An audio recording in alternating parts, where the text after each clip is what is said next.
एक सम्मान बढ़ के भैया की तरफ से जय भीम जय भारत। बाबा रविदास से मत आशीर्वाद हो कि आत्मा कहीं भी रहे चैन से रहे। और आप लोगों को जय भीम जय भारत।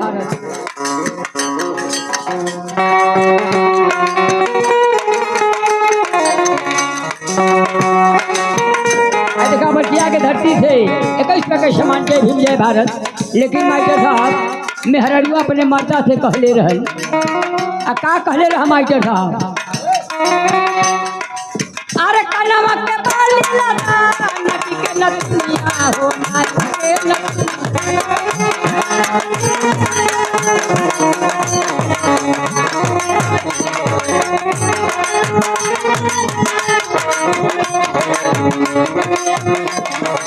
अरे कैसे सिंगार करी सुनी बमनिया हो सुनी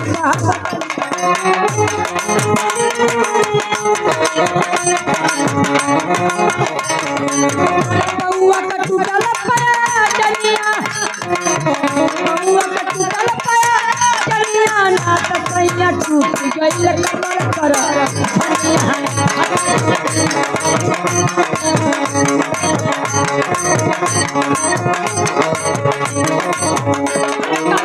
धनिया ना हो धनिया धनिया ना हो धनिया ना त सैया टूट गइल कमर। अरे हीरा हो जा हीरा हो जा।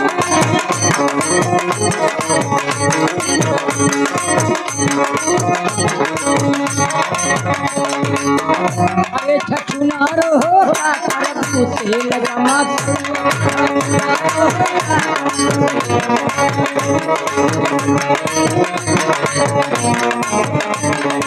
अरे भाई कुचुर कुचुर मार खाया लखुआ भाई कुचुर कुचुर मार खाया लखुआ पलवा हो ये अवता से लगा।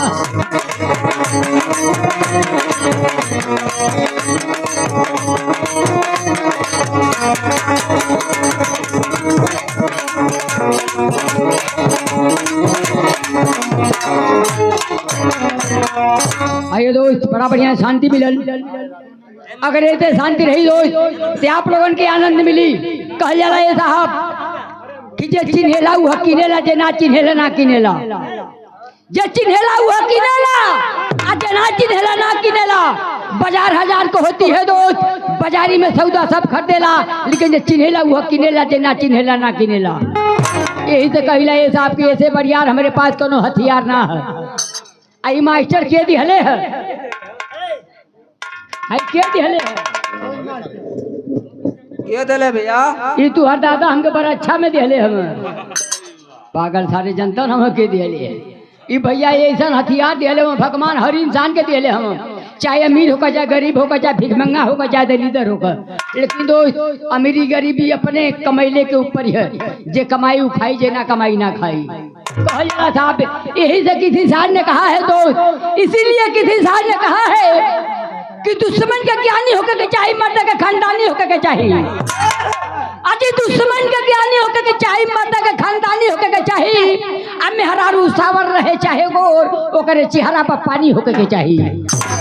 लेकिन किसी साहब ने कहा है दोस्त, ई जिंदगी कहू का अमानत ना होले, ई जिंदगी कहू का अमानत ना होले, और कयामत से पहले कयामत ना होले। प्यार बड़ा सोच समझ के करिया दोस्त, ये लिए कि मोहब्बत की जेल से कबो जमानत ना होले। लास्ट में किसी इंसान ने कहा है मास्टर साहब, मैं नहीं किसी इंसान ने कहा है कि कहू खून बचाता तो कहू नून बचाता, कहू खून बचाता तो कहू नून बचाता, आ कहू सोना बचाता तो कहू चांदी बचाता, आ कहू मजबूरी में आके अपन जवानी बचाता। आप लोगन से कितना कहीं, हमारा देश तो इतना बेईमान हो चुका है कि दूध मिला के पानी बेचता। हर हर मोदी, घर घर मोदी। हाय देखा चंद्रहास के पिताजी की तरफ से 21 रुपये का सामान। हर हर मोदी, घर घर मोदी। अब बहन का खोजल उरी खोजी। पूरे इंडिया में मोदी, उत्तर प्रदेश में जोगी, अब पीछे में हमन फसल ही खराब होगी। आई दुनिया करिए गोजी तो भुला जाए मिला बोझी। एक बेर आपन खाली एकता बनावा, अब बहन मावती जी के आप लोगन सीएम बना के दिखावा, तो ठीक है। 5 किलो राशन में भूला मत लोगन के का नाम है, माठू बासफोर। हाँ भैया, तू फोरल करा भैया, तू लोग काम फोरल। बड़ा बढ़िया सामान मिले भी भारत, लेकिन कहना भाई भैया क्या और बोल दिया जा। अरे रतिया भर बोलाई कहाँ पठान हो भैया। ठीक ठीक ठीक। आइए हम देखे माटू बासफोर की तरफ से बड़ा बढ़िया सामान मिले, लेकिन कहना भाई भैया आप लोग परिवार में रह धोई जाना धोई दोस्त, ये काल्पनिक कहानी है। हम बना के ना कहल जाला, ये काल्पनिक कहानी है दोस्त। एक परिवार में, एगो परिवार में 4 गो सदस्य रहना मास्टर। आ के रहल भैया 4 गो परिवार रहना एगो सदस्य में, आ 4 परिवार में 2 गो लड़का रहना, एठे बाप रहल, एठे पतोहे रहल।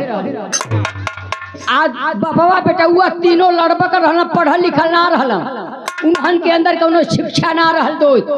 अब मेहरुआ जब रहू पढ़ल लिखल रहल, तब बाबा अब बड़का बेटुआ एक दिन चल गए कामे पर काम करे चल गई ना। आ देवरा भौजैया घरे रहला, तब भौजैया एक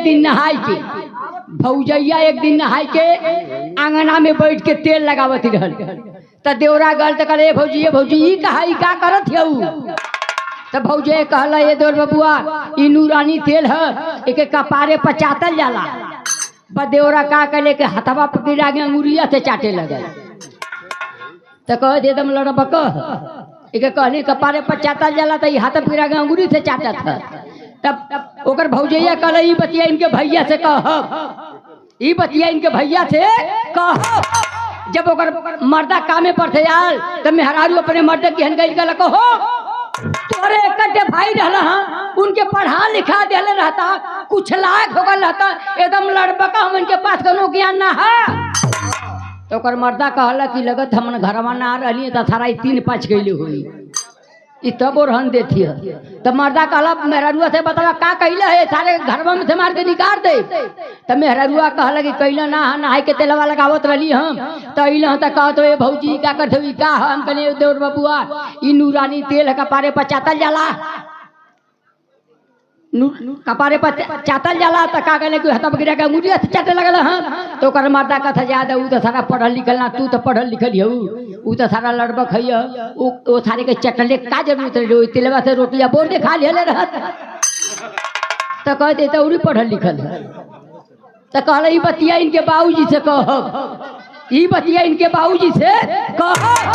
जब ओकर बाबूजी कामे पे अइलन, तब पतो है बेचारी अपने ससुरे के कुरी में पानी लोटा में दाना लेके गई। अरे हाँ, लोटा में पानी कुरी में दाना लेके गई।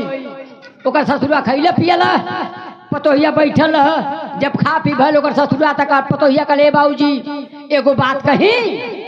तो ससुरा कहला बताबा। कहले बाबूजी तोरे दुइये ठे भगवान लइका दिहल, ये दोनों जान के पढ़ा लिखा दिहले, कुछ लायक हो गल रहता ये दोनों एकदम लड़पका हमन के पास कोनो शिक्षा ना ज्ञान ना है।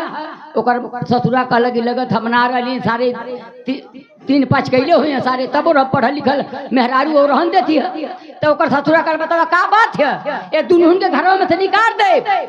तब पतोहिया कहले बाबूजी भल ना नहाई के तेलवा लगाओ तो छोटका बाबू अइल हम तो ऊ पूछल कि भौजी का कर का हम कल बाबू तेल का पर बचाता जाला यह बतिया हम पहुना से कल पहुना का थोड़ा ज्यादा ऊ तो लड़बा का थारा ओके चटले का जो तो तेलवा से रोटियां बोल के खा ले रहत तो ओकर ससुरा का था जायदा ऊ तो सारे दोनों लड़बा हम तू पढ़ल लिखल चहबू तो हमार घर बस जाई वही तेलवा से दलिया भुजले रहतू तो घरवा भर खा ले रहत तो कहते तौरी पढ़ल लिखल तो यही से कहते हैं साहब यही से कहते हैं साहब लइकन आप लोगन 2 रोटी कम खैया दो लेकिन लइकन के शिक्षा जरूर दिया लइकन के भविष्य बिगड़िया मत बा। यही तरह दो आप लोग चलिए यहीं से दूसरी पौधान आती है लेकिन दूसरी पौधान आने के बाद माइटर साहब ऐसे बाबा साहब का गीत जरूर होगा चाहिए। आप लोग जानते हैं ये भारत रत्न बाबा डॉक्टर भीमराव अम्बेडकर अगर नहीं होते तो हमें शिक्षा का अधिकार हमें उठने बैठने का अधिकार नहीं मिलता है। बाबा साहब के देने के मिला है दोस्त।